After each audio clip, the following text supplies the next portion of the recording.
खेल हो गईल, कवन खेल हो गईल। डबल ड्यूटी वाला खेली कैसे खेल, दादा रे माथा फेल हो गईल। लागे जाता में पिसा जाई बकेल, दादा रे माथा फेल हो गईल। आज हमारे राजा लड़ाला नजरिया, आके समझा तू दिल के भीतरिया। ए रानी मनवा में धीर तनी धारा, बात माना कुछ देर सबर तू करा।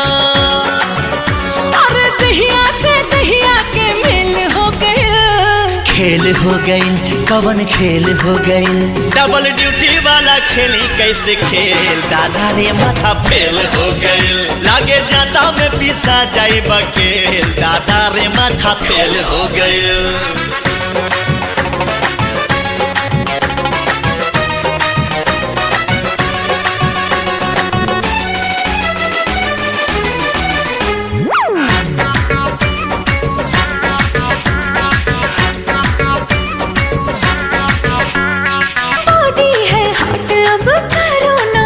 जी इंजन मोहब्बत का करो इसे काट जी।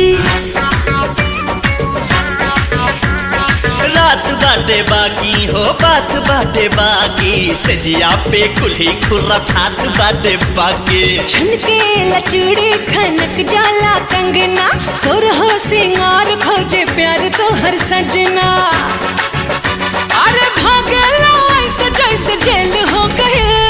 खेल हो गईल, कवन खेल हो गईल। डबल ड्यूटी वाला खेली कैसे खेल, दादा रे माथा फेल हो गईल। लागे जाता में पिसा जाई बकेल, दादा रे माथा रे फेल हो गईल।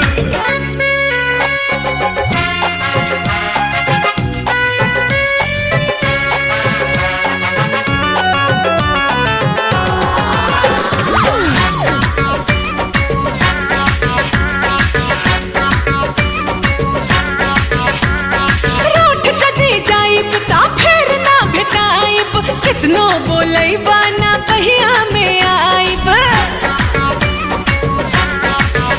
हारू सबूत बहिया में तान ले हब तो होके, किस लेके करवा में बांध ले हब तो होके। ना जाने कैसा तू है हसबैंड, बाहों में आ जाओ कर दो ट्रेंड।